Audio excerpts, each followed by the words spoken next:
Hey YouTube, it's me, and I'm back with another reaction! Woo! Today I'm here with msmojo for another round. Today it's what Little Women did right and wrong.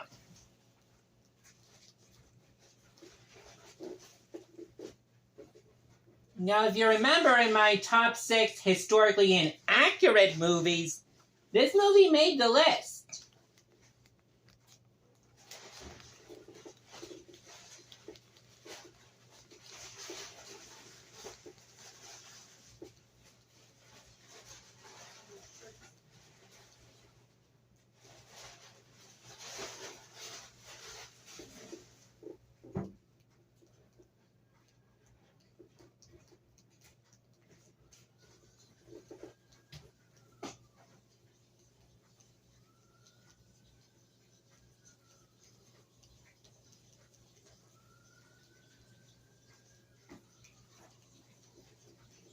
And when I first saw this video, I thought it was a Watch Mojo versus match between the two movies. Did you know that but no, this is more of a right versus wrong video. They did one of these for Titanic, and that was the first ever one of these I ever saw. You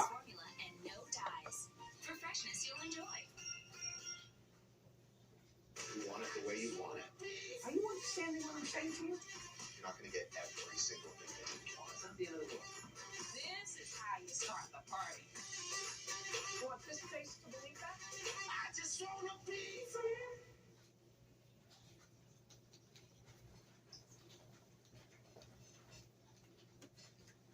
The description reads, there are a lot of things Little Women did right and wrong. For this list, we're looking at all of the things we loved about Greta Gerwig's adaptation. There are things we wish she had done differently. This timeless story has been told again and again, but this version gives it a modern spin. What did you think of Little Women? Let us know in the comments.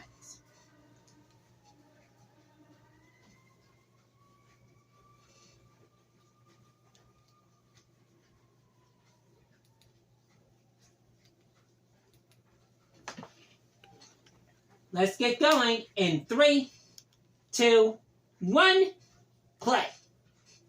This timeless story has been told again and again, but this version gives us a modern twist.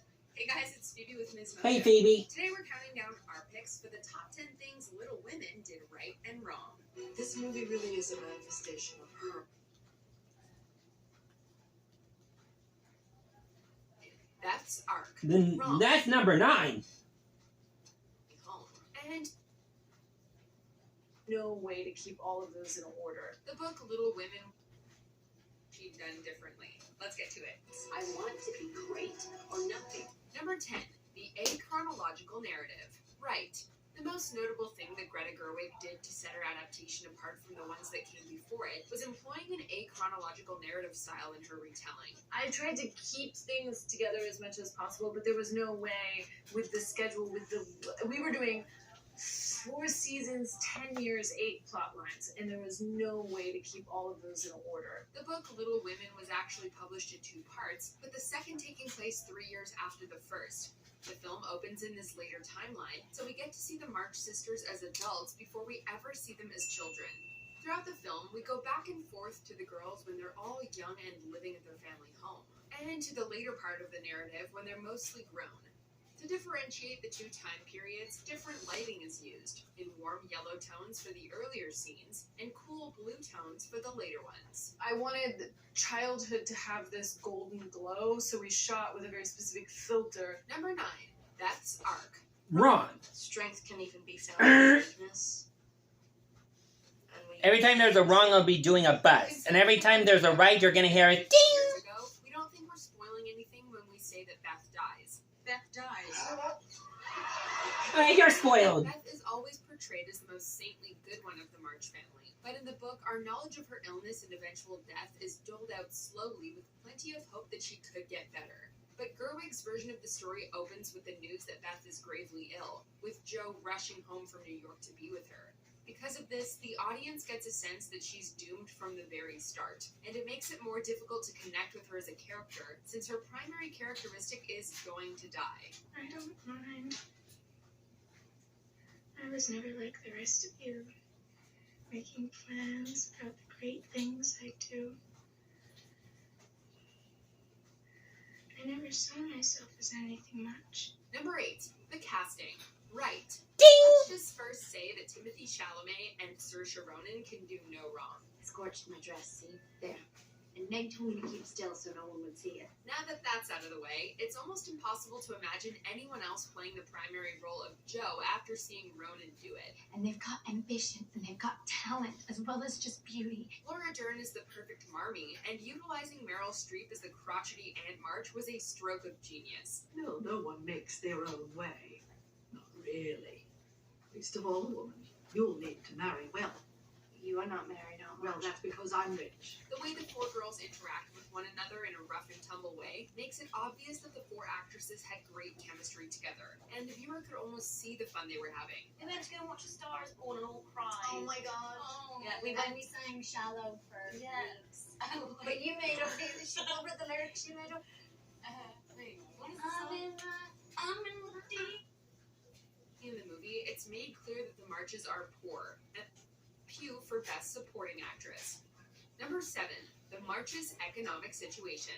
Wrong. Very early in the movie, it's made clear that the Marches are poor, and their larger economic context is shown when they donate their Christmas breakfast to a family in need, only to have their wealthy neighbors surprise them with an extravagant meal that blows them away. So you're giving your Christmas breakfast away and you want you to enjoy the day. But to a modern viewer, the Marches don't exactly look hard done by. They live in a large house and have what seems to be live-in help with Hannah. The March house is run down on the outside, but it's beautiful jewel box on the inside. The film doesn't take time to explain that the family actually came from wealth and lost it, which is why, to our eyes, it looks like things aren't actually that bad for them. My nephew is as foolish with money as he is in his new philosophies. The one hope for your family is for Margaret to marry well. Number 6, Amy's character. Right. Amy is often the most reviled of the March sisters, and can even be considered something of a villain in some scenes, like when she burns Joe's beloved book out of spite.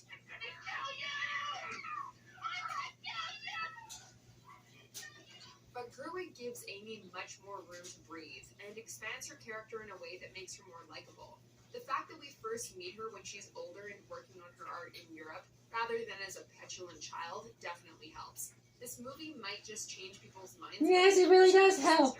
And that's quite the accomplishment. Everybody's perception of Amy is that she's the Villain. she's the sour one, I suppose, in the family that is spoiled, and she has everything. Now, I haven't seen this movie. I've only seen bits and screen caps, and maybe I've seen a few clips here and there.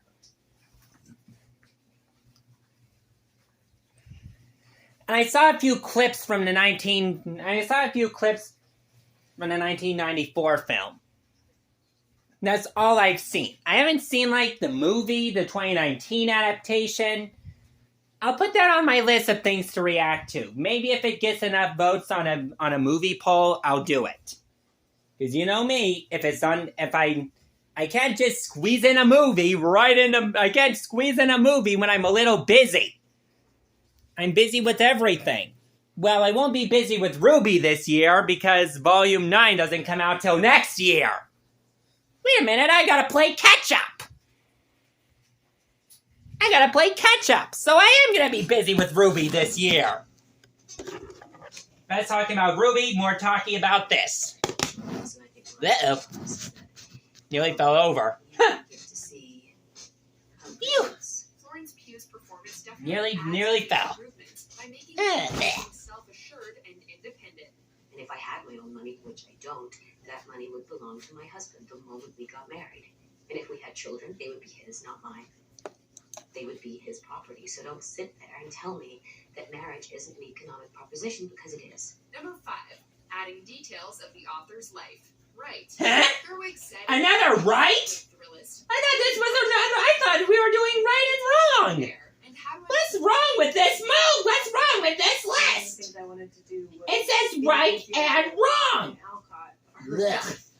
the author of Little Women, and I wanted to collapse the space between Louisa May Alcott, the writer, and Jo March, the character. Alcott was writing this novel in the mid to late 19th century, and there were many limitations then on what women could do.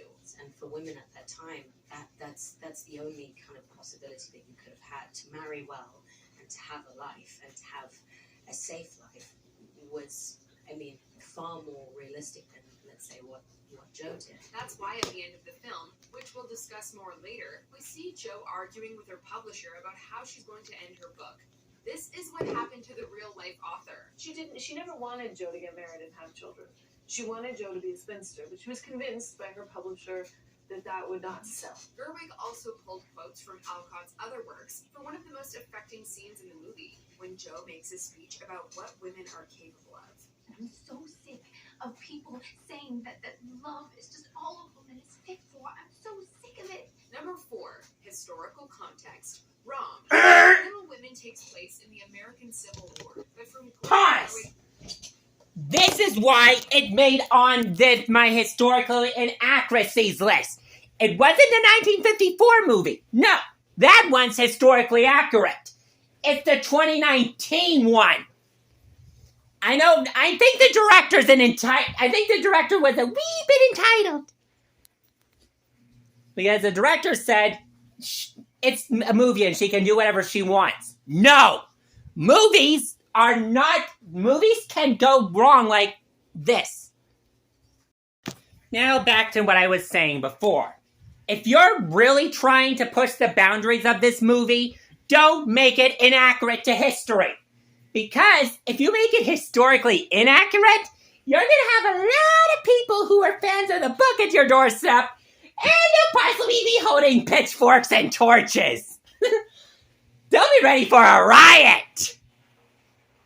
Not ready for autographs. It's going to be really fun to see how this director gets her downfall. Alright, back to the video. I really talked about this. Adaptation, you'd be hard-pressed to glean much historical context from the narrative. Little Woman, 1933. While there are brief mentions of the conflict, and of course the fact that the family patriarch is currently helping in the war effort and gets wounded doing so, Gerwig decided to largely stay away from the reality of it.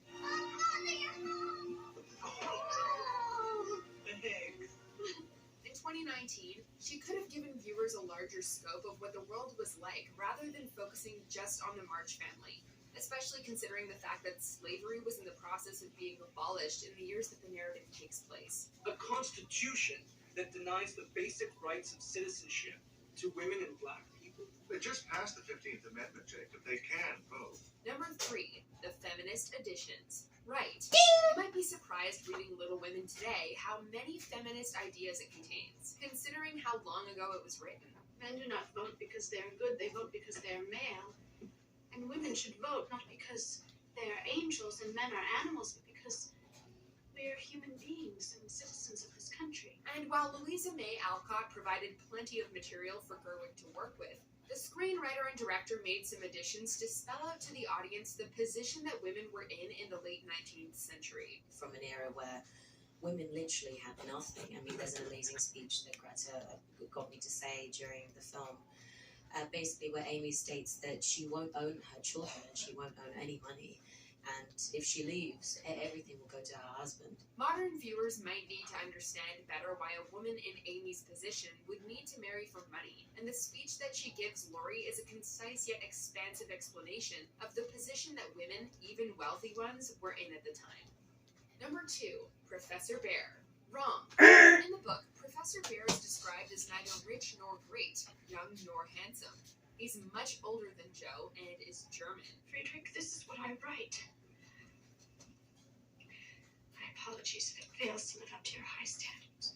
Jo, there is more to you than this. If you have the courage to write it. Gerwig acknowledged her awareness of that description and her want to change it, saying, quote, "This is the movies. I get to..." If you want to read this, you'll understand why he did that pause break.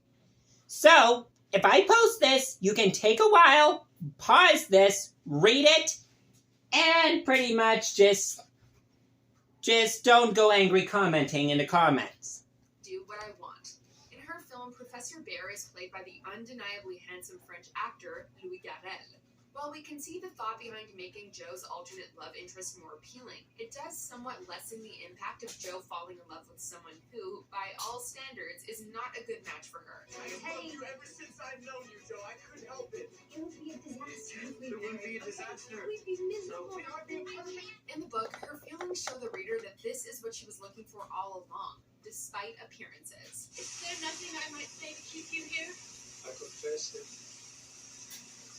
I was hoping that I might have a reason to stay. Before we continue, be sure to subscribe to our channel and ring the bell to get notified about our latest videos. You have the option to be notified for occasional videos or all of them.